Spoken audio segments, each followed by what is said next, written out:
part of this lecture series called Voices of Reason Lectures. Lord knows our nation needs as many voices talking reasonably as we can find. I wanted to come here this evening. The truth is that had I not wanted to come here, I probably still would have come here, because Susan is very difficult to say no to. And but unfortunately didn't want to say no to her. I appreciate you being here. I know there's a lot going on in the city, and a lot of people getting ready to watch the debate tonight, and I can assure you you'll be out in plenty of time to get home if that is your desire. I would feel probably more comfortable to be less formal and not be at such a distance from you and not use a manuscript, but I'm going to do that because if I don't use a manuscript, I'll go too long, and if I just move down there, they won't be able to do the video that they want to do of the program. So I'm going to stay with the program as it is, but I want to share some remarks with you and then give us an opportunity for interchange, because I think that's probably the best part of these experiences for me, is learning from you, learning what's important to you, and having an opportunity to interact with you. Now, you picked up, I'm sure, from what Susan said in her prepared remarks, that my professional resume, like my personal autobiography, probably reads quite differently from that of most people that you bring here to speak to you. Christian fundamentalism, the religious right, and evangelicals are subjects about which I speak regularly, not because of academic training related to those subjects, but because of personal experiences. Had there not been powerful mind changes in my life, I probably would have been a part of the problem that we are discussing tonight. And I make that observation with both shudder and great gratitude that the mind changes took place. Today, I do serve as president of the Interfaith Alliance and the Interfaith Alliance Foundation. I also continue to serve as pastor of a local congregation, the congregation that I was in when I took the job in D.C. That congregation is located in Monroe, Louisiana, and I can assure you that that is not a hotbed of progressive thought in this nation. The fact is that I live among people that I often find disturbing, right-leaning in their mindsets and movements, and that's not easy. However, the congregation that I serve is a small congregation that is committed to progressive religion and committed to many of the ideas that we'll be talking about tonight. And I have felt it important to stay with them, to give them encouragement and some sense of security as they do their work in a very difficult situation. A few years back in Monroe, my wife and I had our house and car trashed by some of our neighbors who didn't like my public stance against practice in one of the local high schools. That high school was more important than other high schools because, not of academic standards, but because they had won the state football championship for several years in a row, and they play their football games under the waving of a Confederate flag, and so they have a lot of followers.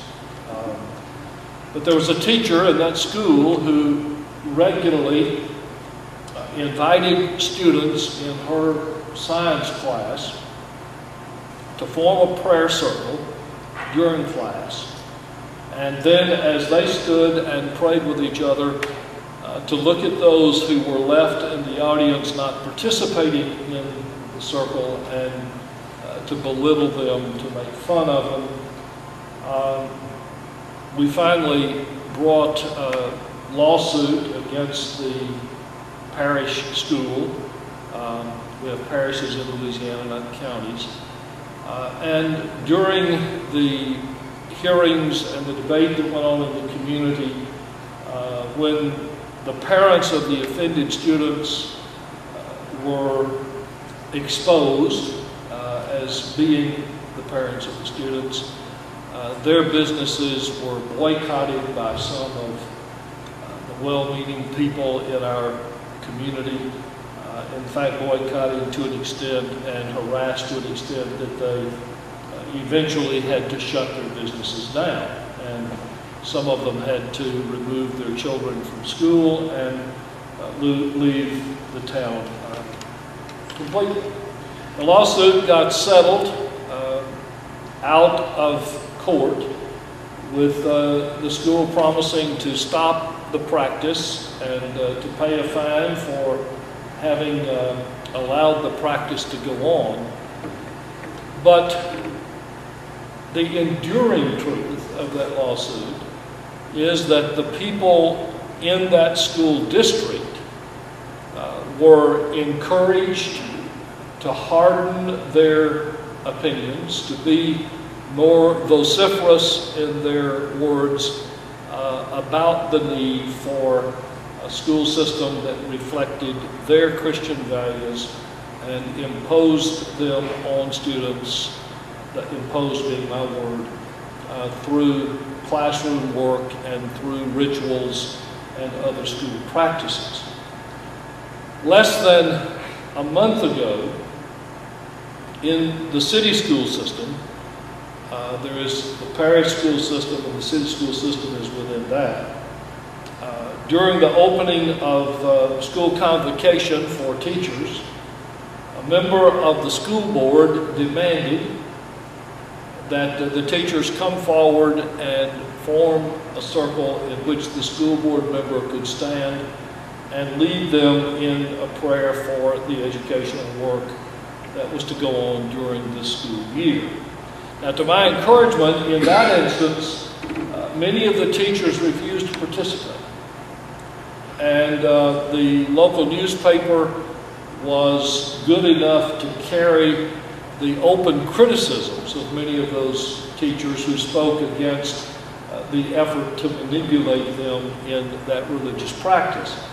But the mindset, again, the mindset feeds off of that kind of treatment, calls it persecution, and asks people to redouble their efforts against those who are trying to deny them the opportunity to advance their religion through the school system.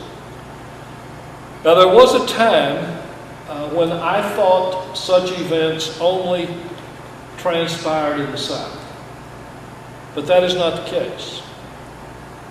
If you look at what's going on across the landscape of the United States, you know that in major metropolitan areas as well as in rural areas, not just in the Midwest and in the South, but in the North and even some of the West Coast, we're seeing the same kind of efforts being made to use the processes of education, particularly of science, and the processes of government to establish a particular religion. Our entire nation is wrestling with this issue of religious pluralism, and they're coming at it panicked by fear. Religious pluralism, in my opinion, has called the bluff of a lot of people who through the years have bragged about their support for the No Establishment Clause of the Constitution. It was almost as if they had all lived in Washington long enough to say one thing and wink at each other knowing that it wasn't true. They said, we believe in the constitutional guarantee of no establishment of religion. But they winked at each other, assuring each other, we do have an establishment of religion and we're a part of it. Now, with our media carrying pictures, our radios carrying voices of different religious traditions and people who have no religious tradition at all, speaking up, being seen, being heard, they are fearful that perhaps the founders may have been serious and that we have some obligation to have a society that is religiously pluralistic and diverse. That fear is causing all kinds of actions to be taken in locales across the country. A lack of certainty regarding the place of religion in this nation then becomes readily apparent in presidential campaigns, particularly as also in congressional campaigns and in local elections. But I'm going to focus primarily on the national political campaign related to the presidency and vice presidency of the United States. Early on, Governor Mitt Romney, as you know, exposed a national apathy about, if not open hostility to, the no religious test for public office that appears in Article 6 of the Constitution. The fear of a Mormon president flushed out into the open ideas that it does in fact matter whether a person is religious or not in being considered for the highest two offices in the land. And there was a terrific reaction against the idea that a Mormon could hold one of those high offices, and that was somewhat like giving permission then for others to express their fears related to Muslims and still worse in many people's minds, fears of a president who is an atheist. If you saw the polling on that, you saw scary numbers related to the prejudice about the lack of religion in someone who should be considered for president of the United States. A significant percentage of our electorate, we have to face this fact, a significant percentage of our electorate still wants a pastor-in-chief in the White House. And they want that to be in the same body as the one who serves as commander-in-chief. Now, the consequences of the religious obsession among the electorate and then of politicians' religion as campaign strategy reaction to that obsession are profoundly problematic. They point to the size and to the depth of the challenge that people like us face. Problems include electoral debates held in a prominent pastor's church building, as that religious leader is made the sole questioner of the two major candidates for the White House. I suppose a kind of contemporary Grand Inquisitor. What's more, that interrogator deemed it important, as well as appropriate, to ask the candidates about their views on religious salvation and to implant in people's minds their answers, which then would be put through the process of criteria related to who's in and who's out, who's good and who's bad. Now, in a constitutional government like ours, tell me, please, how a question on a person's salvation is even remotely important in a presidential election. But it has the sanction of a major television network and millions of viewers. Now, that particular problem was compounded by the so-called Compassion Forum that was held, and CNN televised it, and the forum that was done earlier involving only, I think it was 4 of the Democratic candidates during the primaries. Now, the questions on those televised discussions did such things as explore the prayer life of Senator Clinton. One question was, what do you pray for? The greatest sin of John Edwards, which was a dynamic process. The favorite Bible verse of all the candidates, and other inquiries that candidates should have responded to with the explanation, that is not pertinent to my candidacy for the presidency, and it is none of your business. I said that to 3 or 4 of the campaigns that asked us about responses, but they felt that was too harsh a response. Early on in the primaries, Senator McCain declared that the Constitution established a Christian nation. And to my utter disbelief, no major media pundit has yet challenged that assertion. He got a pass on it. And McCain's choice of a running mate certainly has done nothing to alleviate anxieties about this revisionist history and its implications for the role of religion in the White House should the McCain-Palin ticket prevail on Election Day. Barack Obama's response to the Christianizing of the campaign has been to add to the confusion, frankly. There has been this malicious lie emailed around the country on every hand, charging that Obama is a Muslim. And that has caused the Democratic candidate to plaster on many of his campaign brochures, such as those in South Carolina and Pennsylvania, Ohio, this phrase written in red, committed Christian. One says, the others say, I am a committed Christian. And to stand in local church sanctuaries and ask people to pray for him because he is trying to bring in the kingdom.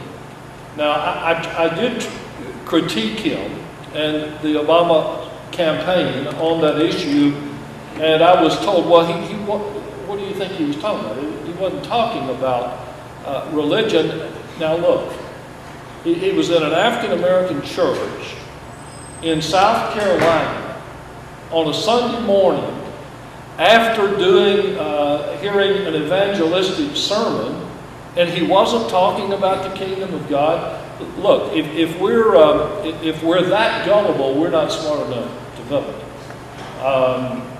So yes, it is a problem. Now, the lie about Obama as a Muslim and questions about his identity as a Christian have opened the door to a bigoted campaign, hatred campaign toward all Muslims. If you haven't seen this DVD called Obsession, I don't know that you ought to see it, but you ought to know about it. 28 million copies have been distributed primarily in the swing states on the election. And the distribution tells the tale of the motivation. It's a smear piece in service of dirty politics. It's not an educational piece on interreligious relations. It breeds hatred. last week, or yes, it was early last week or just before, in Dayton, Ohio, at a mosque in Dayton, two men showed up with gas cans and gassed children and women in that mosque who had gathered there for services. That's the kind of thing that peace has been breeding. And the only candidate who stands to lose from its distribution is Obama. And it is meant to connect to the lie about Obama's identity as a Muslim. An unintended, I think, consequence is this disturbance of sick minds that incites equally sick emotions and causes the kinds of actions that can destroy people, as well as hurt one candidate's chances for being elected president. In William Kristol's column in Monday's New York Times, the journalist reported that he was encouraging John McCain to attack Obama tonight because of his prior church membership under the pastoral leadership of Jeremiah Wright. According to Kristol, Governor Palin has been somewhat dismayed that this religious attack has not been made already, and she is encouraging the campaign to make the attack. Just this week, a group called the Christian Anti-Defamation League has begun a campaign to prove that Obama is not a Christian. So on their website, they are releasing one or two at a time. That strikes me as funny. If it's that urgent, I don't know why you keep any of it back, but they're doing it one or two at a time. Proofs that Obama is not a Christian. And I want to say, so? What if he's not? Do religious people have a duty to vote only for other people who share their religion? And does that duty preempt their civic responsibility to elect the best possible person to strengthen our democracy? Again, the interest is not sincere religious education. The interest is mean-spirited political action aimed at defeating one of the two major candidates for the presidency. Now, I'm probably not telling you anything that you don't already know, but I'm doing this recitation on purpose with hopes that you will say, as I'm about to say here, enough of that. Enough of that. Am I out of order to ask whatever happened to candidates talking about an economy rife with greed and mismanagement and what to do about it, or education that leaves scores of children behind, or a lack of health care insurance that's an embarrassment to a developed nation, trade policies and globalization, climate change, and a judiciary that in the name of original intent is changing the Constitution to comply with their intent for the nation. Those two are religious issues, from my perspective. And they are national issues from anybody's perspective. I get really weary of people who think that the only religious issues in an election are those where you actually use the word religion.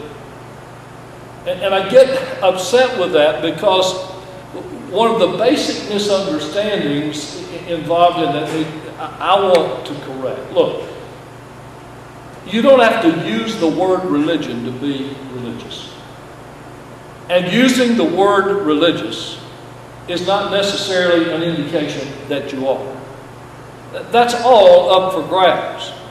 And where you see what a person is made of, where a person's values come from, and more importantly, far more importantly, how that person's values coincide with the basic values of democracy, you'll find that, friends, in action, not so much in rhetoric.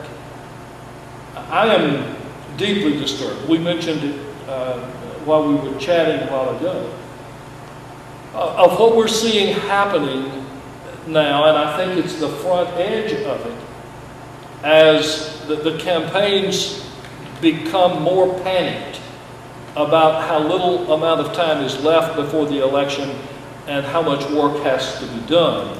I'm sure most of you saw what happened at the Palin rally when the rhetorical question was asked, who is Barack Obama? And someone shouted, a terrorist. There was no response, and then someone shouted, kill him. Well, friends, that goes beyond politics. That goes beyond a discussion of religion. That gets at the basic character of our nation. And for a candidate, whether it's Palin or McCain or Biden or Obama, to stand at a rally and hear someone shout, kill the other candidate, and not respond, that person better not talk too much about religion or patriotism or even common decency.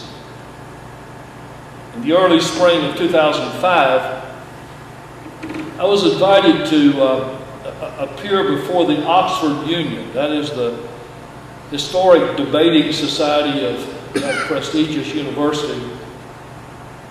And I was to defend this proposition. This House believes that American religion undermines American values. Now, a Baptist minister is asked to defend that proposition. Well, it was a lively debate in which I had little problem arguing that distortions of religion in American movements, such as the religious right, were in fact not only destroying American values, but were destroying or eroding the American Constitution. When religion is used to divide an electorate and divert its attention to issues of private morality and away from the major challenges for the 21st century, that is an abomination. That is not religion. And that is using religion to destroy the values that have made democracy strong in our nation.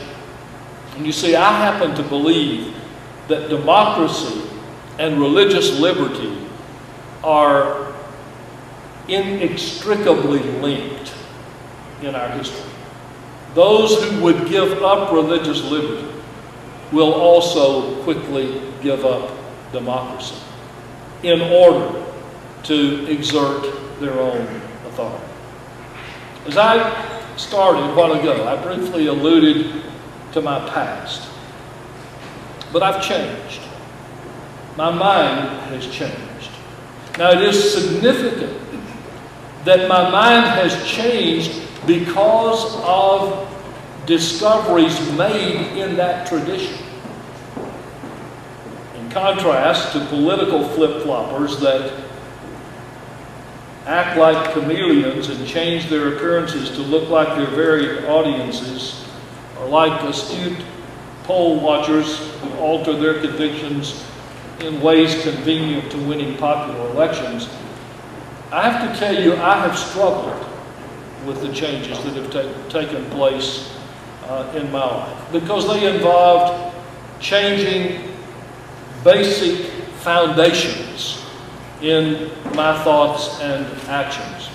So my journey here has involved starts and stops, disturbing questions, surprising insights, unexpected turns, some painful detours, periods of depression, moments of unparalleled exhilaration, and days of great joy as well as meaningful fulfillment. In the work that I now do with the Interfaith Alliance, an organization, as Derek said, that has about 185,000 members who come from over 75 different religious traditions, and many from no religious tradition at all. Everything I believe is questioned almost every day, but nothing is diminished. The challenge of disciplined discernment requires me to distinguish between what for me is solid ground and what is less than solid, maybe shifting ground. I look for places in which the truths of my conscience and the tradition that shaped it resonate with the truths of secularists and atheists and members of other religious traditions. I think it arrogant to claim that I know the ways of God. I know instinctively that I don't have the capacity to pass spiritual judgment on anybody else. At the heart of my faith is a pilgrimage, not a preoccupation with presuppositions.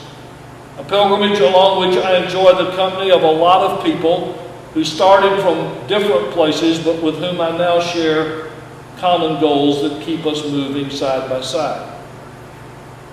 Almost 2 years ago now, I started to host the program that Derek mentioned in the introduction, the national radio show called State of Belief.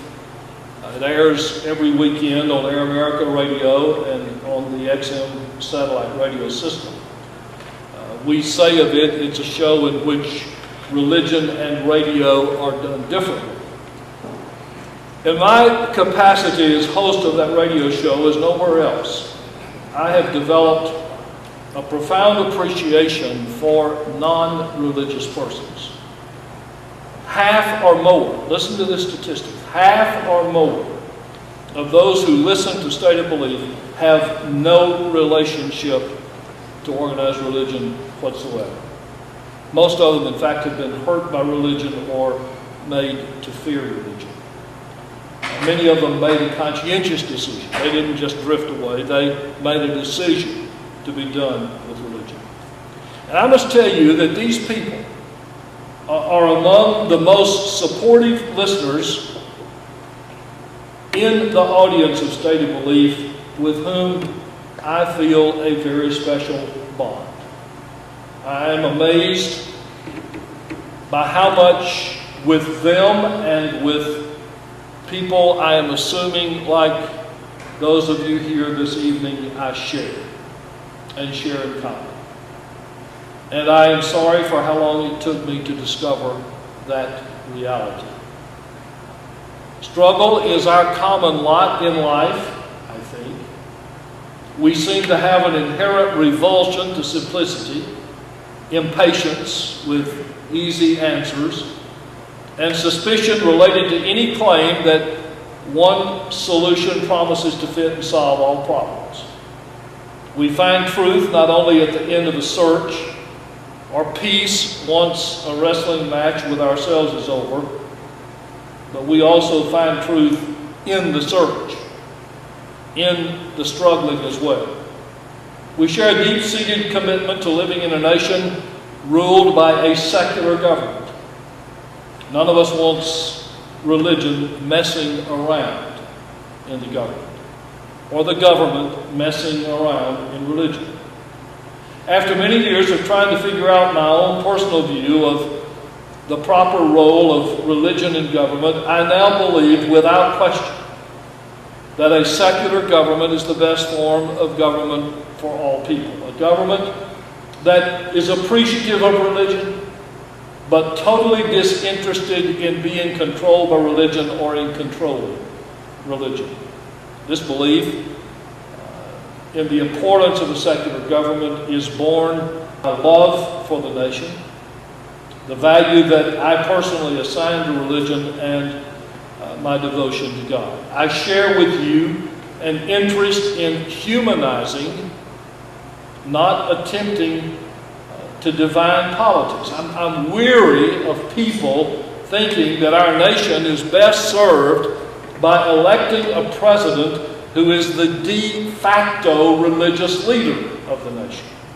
The Oval Office is not a bully pulpit from which to promulgate sectarian beliefs and divide people and nations into agents of good and an axis of evil. We desperately need a chief executive for our government interested in recovering our reputation as a responsible citizen in the international community, a president that takes seriously the public welfare without preferential prejudice for religious institutions. I am as frightened as I am sick of braggadocious politicians who have no capacity for self-critical reflection or even the thought that their certainty might be in question.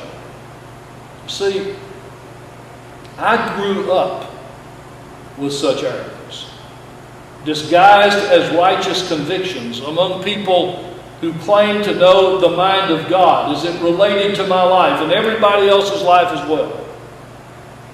And now, strangely, this same kind of nauseating, absolutistic correctness has crept into the progressive community.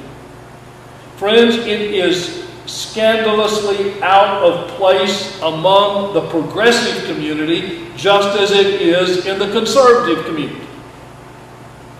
Book titles like The Politics of God and The Left Hand of God make no contribution to the revitalization of a secular government in our nation. Such arrogance is a lot like whining. There is no tone of voice in which it's accepted.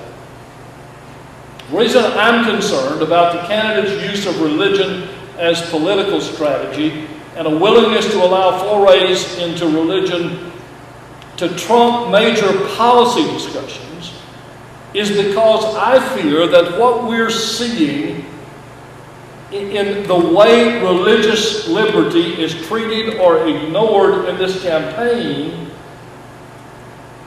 is a sign of what we're going to see from the person who occupies the White House after the campaign. And if there is not concern about the proper relationship between religion and government now, it's not going to be there later either, in my opinion. I hope I don't have to tell you, though I get no delight in doing so, that religious liberty is in deep trouble in this country. Even though 70% of the people who say they affirm the importance of religious freedom as a principle, if you ask them, do you also support the separation of church and state, the 70% drops to 40%. Over 50% of the people polled recently want their ministers to stand in the pulpit and tell them for whom to vote. A staggering 50% of the American people do indeed believe this is a Christian nation. I wish that I could tell you tonight that if Obama wins or if McCain wins, that everything's going to be all right. There is not on the ticket in this year's presidential election someone that can make it all right. That's going to come from people like us and those who will join with us. Once this election is over, our work is as crucial as it is this evening in trying to bring now not just the public, but the political leaders of our land as well back to an appreciation for our founders' vision of a secular government, and a government that doesn't coddle religion and give its preferences, or attack religion and push it to the periphery, or make a person's access to rights and freedoms in the nation contingent upon being religious. Citizenship in this nation ought to have nothing to do with a person's religion. Should there be a test for candidates? I think we have to ask that question. I think we have to ask them, if you're going to talk about religion, tell us what role religion is going to play in your campaign. If you're going to talk about how you listen to your faith, then tell us how your faith will instruct the way in which you develop a foreign policy or a domestic policy. What are you going to do about government-subsidized religion under the name faith-based initiative? Those kinds of questions, yes. The person to whom I turn that makes me think we need one religious test for public office or one test for public office is John F. Kennedy. John F. Kennedy got it. Now, whether he got it or those around him told him and he got it, I don't know. I recently interviewed Ted Sorensen on the radio program, and Ted wrote the speech that Kennedy gave before that Houston Pastors Conference. And it is, for me, the most profound insight into what a presidential candidate ought to say that I've ever read. I won't quote it, but basically what Kennedy said was, you ought not be interested in my view of religion. You ought to be interested in my view of the nation. And my view of the nation is, I believe in the absolute separation of church and state. He went on to talk about what that means, and then he said, if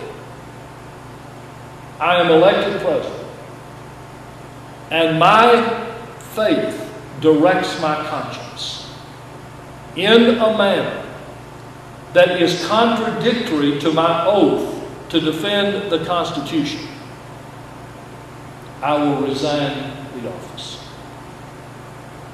That, my friends, is the kind of conviction that I affirm as we look to electing a person to serve as the president of this nation. Our work is cut out for us.